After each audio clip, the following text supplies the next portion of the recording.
আদালতে আমাকে হিসাব দেওয়া লাগবে। পয়গম্বর আরবি সাল্লাল্লাহু আলাইহি ওয়াসাল্লাম মসজিদে নববীতে বসা। পয়গম্বর বলেন, আমার কলিজার টুকরা সাহাবারা, তোমরা কি জানো কোন লোকটা নিঃস্ব, কোন লোকটা সবচেয়ে অসহায়? বলে, ইয়া রাসূলুল্লাহ, ইয়া হাবিবাল্লাহ, যার টাকা নাই, পয়সা নাই, মাল নাই, দৌলত নাই, ওই লোকটাই হলো সবচাইতে নিঃস্ব, ওই লোকটাই হলো সবচাইতে গরীব। পয়গম্বর বলেন, না না, যেই লোকটার দুনিয়ায় মাল দৌলত টাকা পয়সা নাই, এই লোকটা সবচাইতে নিঃস্ব, সবচাইতে গরিব অসহায় নয়, বরং সবচেয়ে নিঃস্ব অসহায় গরিব হলো ওই ব্যক্তি, যে ব্যক্তি আল্লাহর আদালতে কিয়ামতের দিন আল্লাহর আদালতে দাঁড়াবে পাহাড় পরিমাণ নেকি নিয়া, পাহাড় পরিমাণ নেকি, নেকির পাহাড় নিয়ে উঠবে। 5 ওয়াক্ত নামাজের নেকি, ইশরাক তাওবিন তাহাজ্জুদের নেকি, কোরআন তেলাওয়াতের নেকি, জিকির আজকারের নেকি, নেকি আর নেকি পাহাড় পরিমাণ নেকি নিয়ে উঠবে। পক্ষান্তরে হকুকুল ইবাদ, বান্দার হক নষ্ট করার গুনাহ আছে, হক দ্বারা চলে আসবে। একজন আসে বলবে, আল্লাহ, তোমার এই বান্দা দুনিয়ার জমিনে আমাকে একটা থাপ্পড় মারছিল, প্রতিশোধ নিতে পারে না, আজকে প্রতিশোধ চাই। আল্লাহ বলবেন, যা, তুই নেকি নিয়ে যা, যেই পরিমাণ জুলুম করছো ওই পরিমাণ নেকি নিয়ে যা। নেকি নিয়ে চলে যাবে। আরেকজন এসে বলবে, আল্লাহ, আমাকে অন্যায় ভাবে গালি দিছিল, প্রতিশোধ নিতে পারি না, আজকে প্রতিশোধ চাই। আল্লাহ বলবে, নেকি নিয়ে যা। আরেকজন এসে বলবে, আল্লাহ, আমি টাকা পাইতাম, টাকা দেয় না, ধার দিছিল দেয় না, এমন লোক আছে না নাই? আল্লাহ বলবে, নেকি নিয়ে যান।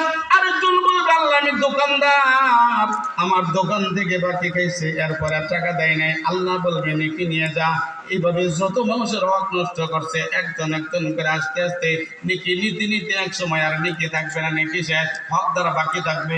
আরেকজন এসে বলবে, আল্লাহ, এই লোকটা দুনিয়াতে ছিল স্বামী, আজকে হলো আসামি। ও আল্লাহ, দুনিয়ার জমিনে আমার পাওনা মহারণার টাকা আদায় করে নাই, এরকম লোক এই এলাকায় আছে না নাই? মহারণার টাকা আদায় করে না, এমন লোক কিন্তু অনেক আছে। আল্লাহ রাসূল সাল্লাল্লাহু আলাইহি সাল্লাম বলেন, ও আমার সাহাবারা, শুনে রাখো, জেনে রাখো, দুই শ্রেণীর মানুষ আল্লাহ দরবারে অপরাধী হয়ে দাঁড়াবে, অথচ তারা ওই অপরাধটা করে নাই। এক শ্রেণী হলো চোর, চুরি করে নাই, তারপরেও চোরের মামলা নিয়ে আল্লাহ দরবারে দাঁড়াবে।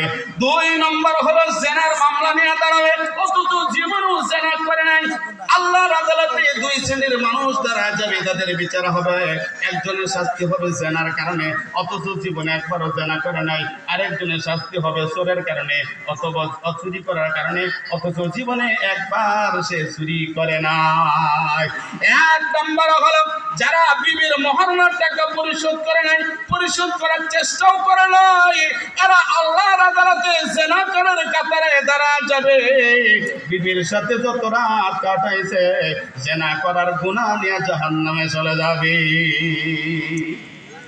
যাদের বিবির মহারণার টাকা বাকি আছে, পরিশোধ করে দিয়েন। আল্লাহর আদালতে আসামির কাঠগড়ায় না দাঁড়াইতে হবে।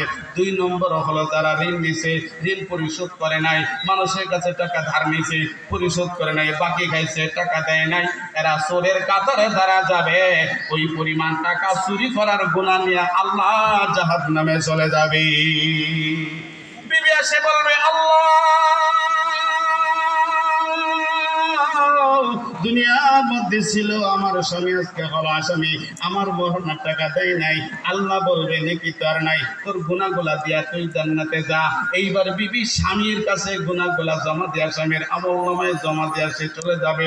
বোন আসে বলবে, আল্লাহ, দুনিয়ার মধ্যে এই লোকটা ছিল আমার ভাই, আমার বাবার মৃত্যুর পরে বাবার রেখে দেওয়া সম্পদ থেকে আমার হক আদায় করে নাই, আমার পাওনা সঠিকভাবে দেয় নাই, আমার বাবার মিরাজ আমাকে ঠিক মতো দেয় নাই, আমার ভাই সব দখল করে খাইছে। আল্লাহ আজকের বিচার চাই। আল্লাহ বলবে, তোর গুনাহগুলো দিয়া তুই যা। এইভাবে করে যত মানুষের হক নষ্ট করছে, যত মানুষকে ঠকাইছে, একজন একজন করে আসতে থাকবে, আর গুনার পাহাড় জমা হয়ে যাবে। গুনাহ পাহাড় নিয়ে আল্লাহ জাহান্নামে চলে যাবে। পয়গম্বর বলেন, এই লোকটাই হলো সবচাইতে নিঃস্ব, এই লোকটাই হলো সবচাইতে অসহায়।